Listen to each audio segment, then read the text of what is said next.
नमस्कार दोस्तों, मैं प्रदीप सेन हिंदी का विद्यार्थी आपका स्वागत करता हूं आपके अपने YouTube channel Shreya education point by Pradeep Sen. 25 अगस्त का जो सेकंड शिफ्ट का पेपर है, आइए हम लोग उसका एनालिसिस करते हैं। इससे पहले मैंने फर्स्ट शिफ्ट का पेपर हिंदी के सभी प्रश्नों को भली भांति आपको क्लियर कराया है। आइए करते हैं शिफ्ट सेकंड का। तो ये रहे प्रश्न इसके। देखिए, जो हमारे पास शिफ्ट का आया है उसमें पहला प्रश्न जो है हिंदी का ही, हिंदी से शुरुआत हुई है। तो हिंदी का पहला प्रश्न है, आप देख लीजिए, मैचिंग कर लीजिए कि आपका प्रश्न ये वाला कौन सा है। प्रश्न आगे पीछे हो सकते हैं। तो पहला प्रश्न दिया गया है इसमें कि चरण कमल बंदव हरिराई।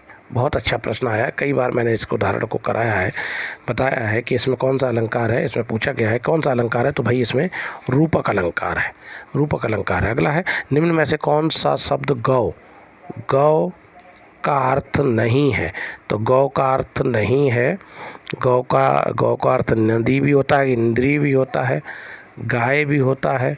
तो गौ का अर्थ कौन सा नहीं है, गज। तो सही विकल्प आपका क्या होगा इसमें, गज। अगला लिखा है, निम्न में प्रेरणार्थक क्रिया है। प्रेरणार्थक क्रिया क्या है, जगाना, पढ़ना, बदलना, जगाना, पढ़ना, बदलना, चलना। तो सही विकल्प क्या होगा इसमें, आपकी सही आंसर क्या होगा इसमें, प्रश्न संख्या 3 का सही आंसर होगा जगाना। जगाना में प्रेरणार्थक क्रिया है, प्रेरणार्थक क्रिया है, वो भी प्रथम प्रेरणार्थक है। कौन सी है, प्रथम प्रेरणार्थक, प्रथम प्रेरणार्थक, प्रथम प्रेरणार्थक क्रिया का प्रयोग हुआ है इसमें। अगला प्रश्न है, अमित और अमित। अमित और अमित शब्द युग्म का सही इसमें बताना है कि अमित क्या है और अमित क्या है शब्द युग्म का। तो अमित का मतलब शत्रु नहीं, एक में गलत है, पर्याप्त, अधिक नहीं, अधिक न्यून नहीं। सही विकल्प क्या है, तो इसमें दिया है डी विकल्प, बिल्कुल सही है आपका, डी विकल्प सही है। इसमें लिखा है अमित, अमित मतलब बहुत, और अमित मतलब शत्रु, अमित मतलब शत्रु। सही विकल्प क्या है, विकल्प नंबर डी। अगला प्रश्न है प्रश्न संख्या 5, देखिएगा, इसमें लिखा है बारिश, यदि बारिश होती तो सूखा ना पड़ता। यदि बारिश होती, तो यहाँ पर देखिए ती और ता, तो जी मैं बता चुका हूँ ये कैसा, किस काल का उदाहरण है, हेतु हेतु मद भूतकाल। सही। और यहाँ पे अगर हेतु हेतु भविष्य होता तो होता यदि बारिश होगी तो फसल भी अच्छी होगी, गी से। सही विकल्प क्या होगा इसमें, हेतु हेतु मद भूतकाल। अगला प्रश्न प्रश्न संख्या 6, इसमें लिखा है निम्नलिखित में से वाक्य के शुद्ध रूप का चयन बताना है। इसमें लिखा है वह एक विदुषी महिला है, विदुषी महिला थी। दूसरा है विदुषी महिला थी, ये क्रम गलत है। वह एक विद्वान महिला के लिए विद्वान शब्द का प्रयोग नहीं होता। वह एक महिला विद्वान, विद्वान नहीं। तो ये सही विकल्प क्या होगा आपका, विकल्प नंबर ए, वह एक विदुषी महिला थी, सही होगा, पहला विकल्प सही। अगला लिखा है ज्ञानपीठ पुरस्कार किस भाषा से संबंधित है। तो ज्ञानपीठ पुरस्कार हिंदी से संबंधित है, संविधान की 8वीं अनुसूची की सभी भाषाओं से संबंधित है, तमिल से, संस्कृत से। तो बेटा भाई इसमें दिया है कि संविधान की 8वीं अनुसूची में वर्णित सभी 22 भाषाओं में यह पुरस्कार दिया जाता है। सही विकल्प क्या होगा, सी, जिसमें हिंदी भी शामिल है। अगला दिया है इसमें प्रश्न संख्या 8, प्रश्न संख्या 8 भी दिया है। इसमें लिखा है वह कौन सा समास है जिसका उत्तर पद प्रधान होता है। वह कौन सा समास है जिसका उत्तर पद प्रधान होता है, किंतु प्रथम पद द्वितीय पद की विशेषता बताता है। प्रथम पद जो है वो द्वितीय पद की विशेषता बताता है। तो भाई विशेषता बताने वाला कौन सा है जिसका उत्तर पद भी प्रधान होता है, तो वह समास आपका कर्मधारय समास होगा। अगला प्रश्न, इसमें लिखा है कि जिसकी तुलना न की जा सके उसके लिए क्या होगा, अतुलनीय शब्द का प्रयोग होगा। सही विकल्प होगा पहला, अतुलनीय, जिसकी तुलना न की जा सके। अगला प्रश्न, इसमें दिया है ई ऊ, ई ऊ ऊ, ये जो है किस प्रकार के स्वर हैं। तो भाई ये अर्धसंवृत नहीं है, विव्रत नहीं है, अर्धविव्रत नहीं है, ये संवृत स्वर हैं। क्या है ये, संवृत स्वर हैं। सही आंसर इसका होगा, इसका सही विकल्प होगा आपका संवृत स्वर। जिसमें मुंह बिल्कुल कम खुलता है, समृद्ध स्वर। विव्रत में बड़ा आ आता है, दीर्घ आ जाता है। अर्ध विव्रत में आपके छोटा आ जाएगा, अर्ध विव्रत छोटा आ जाएगा, और आपकी ऐ आ जाएगा और आओ आ जाएगा। ये आपका इसमें आएगा। और इसमें आएगा अर्ध समृत में, आपका अर्ध समृत में ए आई और आए आओ आ जाएगा। तो ये आपके अर्ध समृत है। अगला इसमें दिया है, अगला दिया है गो। गो शब्द का वचन पहचानिए। गो शब्द का वचन पहचानिए। गो शब्द का वचन क्या होगा? इस एक वचन है, बहुवचन है, ये सदा एक वचन है। और गो, तो इसमें सही विकल्प क्या होगा आपका? गो शब्द के लिए एक वचन। गो शब्द क्या है? एक वचन। गो शब्द क्या होगा? एक वचन आपका होगा। गो का मतलब गाय, एक वचन। अगला लिखा है काठ की हांडी बार बार नहीं चढ़ती। तो काठ की हांडी, इसका मतलब छल जो है वो कपट, छल कपट का व्यवहार हमेशा नहीं चलता। सही विकल्प क्या होगा? ए। अगला प्रश्न, अगला क्या दिया है? इसमें दिया गया है, अगला दिया है, तो सही क्या होगा इसमें? गौ का इसमें दिया गया है एक वचन। गौ एक वचन के लिए इसका सही आंसर है एक वचन। और काठ की हंडी के लिए छल कपट व्यवहार हमेशा नहीं चलता। अगला लिखा है प्रश्न संख्या 13, निम्नलिखित वाक्य में रेखांकित शब्द का कौन सा कारक है? रेखांकित शब्द में कौन सा कारक है? इसमें लिखा है की, अनुज की। तो की रेखांकित किया गया है, तो की किसका होता है? की आपका संबंध कारक है। की क्या है? इसमें संबंध कारक है। की आपका संबंध कारक वाला इसमें दिया गया है कि संबंध कारक। सही आंसर आपका क्या होगा? डी, संबंध कारक। इसमें लिखा है मंदिर और मंदिरा। मंदिर और मंदिरा, मंदिर और मंदिरा युग्म का उपयुक्त अर्थ वाला युग्म कौन सा होगा? तो मंदिर घर नहीं, सवारी नहीं, गुफा नहीं, देवालय, अश्वशाला, पूजा घर और पुजारी नहीं, ये भी नहीं होगा। विकल्प नंबर आपका क्या होगा? सी, देवालय और अश्वशाला। अगला प्रश्न, प्रश्न संख्या 14। इसमें लिखा है अचल का आपको बताना है कि अचल शब्द का संभिन्नार्थक क्या है? अचल, अचल जन्म से नहीं, स्थान नहीं, धुरी नहीं, पर्वत। अचल पर्वत को भी कहते हैं और स्थिर को भी कहते हैं। सही विकल्प क्या होगा? डी।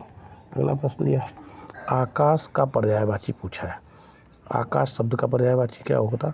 आकाश का होगा व्योम। अगला प्रश्न, हेडमास्टर में किस उपसर्ग का प्रयोग हुआ है? हेडमास्टर के लिए, हेडमास्टर में हेड शब्द का, हेड उपसर्ग का प्रयोग हुआ है। ये इंग्लिश का उपसर्ग है।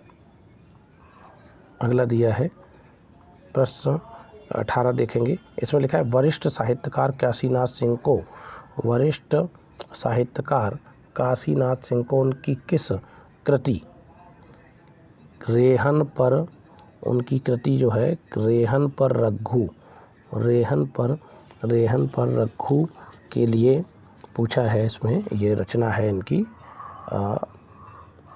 रेहन पर रघु, ये काशीनाथ सिंह की है। तो ये शरद जोशी का है। राज्य के लिए किस सम्मान से सम्मानित किया गया? तो इनके लिए इन्हें साहित्य अकादमी से सम्मानित किया गया। अगला प्रश्न है निम्नलिखित में कौन सा शब्द तत्सम है? तो तत्सम आम नहीं है, आग नहीं है, आसरा नहीं है। सही विकल्प क्या होगा आपका? आलस्य।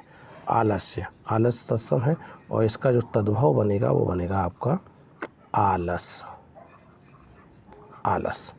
तो सही विकल्प क्या होगा? विकल्प नंबर आपका डी। अगला प्रश्न इसमें दिया है 20, प्रश्न संख्या 20 में देखेंगे श्याम को पुस्तक पढ़नी है। श्याम को पुस्तक पढ़नी है, तो श्याम को पुस्तक, इसमें वाच्य पूछा है। तो वाच्य क्या होगा? श्याम को, श्याम इसमें क्या है? कर्ता है। ये कर्त और कर्म नहीं, ये नहीं हो सकता। कर्म वाच्य नहीं है, पुस्तक कर्म है इसमें, और ये भाववाच्य है। तो सही क्या है आपका? कर्तृवाच्य, कर्तृवाच्य बिल्कुल राइट आंसर होगा। अगला क्या लिखा है निम्नलिखित में से कौन सा स्वर नहीं है? स्वर नहीं है, इसमें ए स्वर है, ऊ भी स्वर है, ए भी स्वर है और आ भी स्वर है। कौन सा नहीं है? ये उ स्वर नहीं है। ये पंचमाक्षर होता है। अनुनासिक इसको बोलते हैं, नासिक बोलते हैं पंचमाक्षर को। अगला, प्रत्यंग किस समास का उदाहरण है? प्रत्यंग, तो ये जब इसका विग्रह हम लोग करेंगे तो प्रतिधन अंग, प्रतिधन अंग से ये इसका विग्रह होगा तो प्रति आएगा तो समास कौन सा हो जाएगा? अव्ययी भाव समास होगा। इसमें क्या होगा? इसमें अव्ययी भाव समास। राइट आंसर आपका होगा डी। अगला लिखा है आंशिक। आंशिक शब्द में प्रत्यय पूछा है, तो आंशिक शब्द में क्या है? आंशिक में अगर हम देखेंगे इसका तो ये बनेगा, मूल शब्द इसमें आ जाएगा अंश और धन इक। तो अंश धन इक, और जब इक प्रत्यय जुड़ता है तो पूर्व का स्वर जो होता है वो दीर्घ हो जाएगा, इसीलिए वो आंशिक बन जाएगा। सही क्या होगा? इक। अगला, यामा रचयिता। यामा के रचयिता कौन है? यामा के रचयिता महादेवी वर्मा है। यामा के रचयिता महादेवी वर्मा है, जिनके लिए इनको ज्ञानपीठ मिला था। पहली महिला साहित्यकार ज्ञानपीठ प्राप्त यामा, और 1982 में मिला था यामा के लिए। तो इनकी महादेवी वर्मा जी की रचना है। अगला दिया है इसमें 25 प्रश्न संख्या देखेंगे। इसमें लिखा है, इसमें दिया है प्रेरणा स्टूडियो जाएगी। प्रेरणा स्टूडियो जाएगी, तो प्रेरणा स्टूडियो जाएगी इसमें क्या है? अभी गई नहीं है, तो इसमें क्या आएगा? जाएगी। जाएगी में क्या आएगा? इसमें आएगा आपका सामान्य भविष्यत काल। पहला विकल्प आपका राइट आंसर है। निम्नलिखित में से कौन सा शब्द स्त्रीलिंग है? सार, रूप, आय, विवाद। सार पुल्लिंग शब्द है, रूप पुल्लिंग शब्द है, विवाद भी पुल्लिंग शब्द है, तो आपका क्या होगा? आपका आय। आय स्त्रीलिंग शब्द है। अगला, इसमें लिखा है काल कानन कुंडल मोर पखा उर्पे वनमाल विराजत है। इस काव्य में कौन सा अलंकार है? तो देखिए इसमें का वर्ण की आवृत्ति हुई है। का वर्ण की आवृत्ति हुई है, तो क्या हो जाएगा? यह अनुप्रास अलंकार हो जाएगा। अगला प्रश्न है, निम्नलिखित में अर्धविराम बताइए। अर्धविराम का चिन्ह बताना है, तो अर्धविराम क्या होगा? ये रहा आपका अर्धविराम, विकल्प नंबर सी, अर्धविराम। अगला प्रश्न दिया है कौन सा वाक्य शुद्ध है? इसमें आपको वाक्य बताना है, कौन सा वाक्य शुद्ध है? परशुराम के क्रोधाग्नि ने, के नहीं होगा, यहाँ की होगा, तो ये गलत है। इसमें लिखा है वृक्षों पर कोयल कूक रही है। वृक्षों पर नहीं, वृक्ष होता है यहाँ पे, ये गलत दिया है वृक्ष, क्योंकि एक ही कोयल की बात हुई है, तो वृक्ष होना चाहिए था। खेतों में लंबे लंबे घास उगाए हैं, लंबे लंबे गलत हुआ है, या लंबी लंबी होना चाहिए। गलियों को चौड़ा करना, ये सही है, आपका डी विकल्प बिल्कुल सही है। अगला प्रश्न ये रहा आपका 30, क्वेश्चन नंबर 30। इसमें लिखा है कि कामायनी जो रचना है, इसके रचनाकार कौन है? कामायनी के, तो कामायनी के रचनाकार कौन है? जयशंकर प्रसाद जी हैं।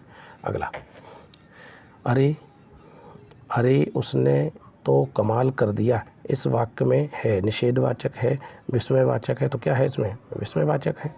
सही विकल्प है आपका विकल्प नंबर बी, विस्मयवाचक का प्रयोग हुआ है। अगला प्रश्न दिया है मौन का विलोम। मौन शब्द का विलोम पूछा है, तो मौन का क्या होगा? मौन का मौखिक नहीं, मयंक तो चंद्रमा का होता है, विकार परिवर्तन होता है, तो मुखर। मौन का क्या हो जाएगा? विकल्प नंबर आपका डी, मुखर, मौन का मुखर। आइए अब देखते हैं प्रश्न संख्या 33 से 37 तक ये गद्यांश दिया गया है। इस गद्यांश से आपको उत्तर क्लियर करने हैं। चूँकि गद्यांश में रीड कर चुका हूँ, तो आपको सिर्फ मैं इसमें, आप लोग पढ़ लीजिए, गद्यांश बड़ा है, टाइम लगेगा, तो इसमें आपको आंसर बताने हैं। तो देखिए इसके आंसर क्या हैं गद्यांश के। ये पहला प्रश्न, ये 33 वाला जो दिया है, इसमें है, आप लोग आंसर देखेंगे। इसमें लिखा है निम्नलिखित ये जो गद्यांश है, गद्यांश के अनुसार अपने सपनों को साकार करने के लिए हमें क्या करना चाहिए? क्या करना चाहिए? कार्य की योजनाएं बनाते रहना होगा, नहीं, गलत है। अपार धन का एकत्र करना, ये भी सही नहीं। कठिन परिश्रम, ये सही है। आपका क्या होगा? कठिन परिश्रम करना होगा अपने सपनों को साकार करने के लिए।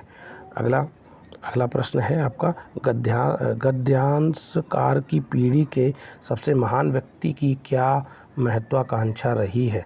तो क्या महत्वाकांक्षा रही है? इसमें लिखा है एक बड़ा फिल्मकार नहीं, एक महान गायक नहीं, एक महान संगीतकार नहीं, क्या रही है? इस विकल्प नंबर सी, हर एक आँख से आंसू मिटाना, यही इसका सही आंसर है। अगला लिखा है भारतवासियों के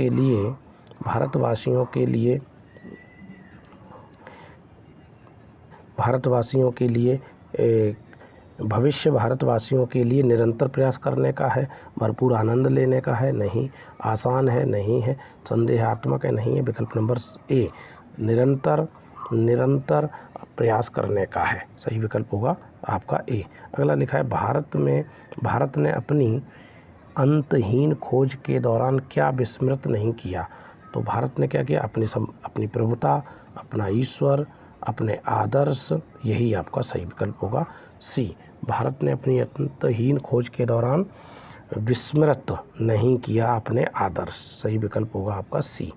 अगला प्रश्न संख्या 37 और अंतिम प्रश्न है ये, अंतिम प्रश्न है। उसके बाद जीएस के प्रश्न यहाँ से प्रारंभ होते हैं। 37 तक हिंदी के प्रश्न है गद्यांश से। इसमें लिखा है भारत की सेवा का तात्पर्य क्या है? गरीबी मिटाना।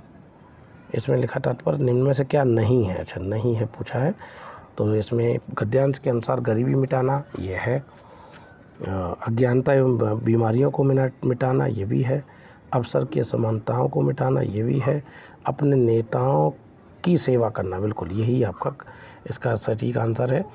भारत की सेवा का तात्पर्य अपने नेताओं की सेवा करना नहीं है, तो आंसर डी कौन सा होगा? इस गद्यांश का सही उत्तर होगा इस 37 का डी। तो हमने 37 प्रश्नों को आपके समक्ष रखा है सही रूप से। तो अगर आपको ये वीडियो पसंद आया हो तो हमारे चैनल को अभी तक अगर सब्सक्राइब नहीं किया है तो प्लीज़ सब्सक्राइब करिए, लाइक करिए, शेयर करिए, जिससे और भी विद्यार्थियों को लाभ मिल सके।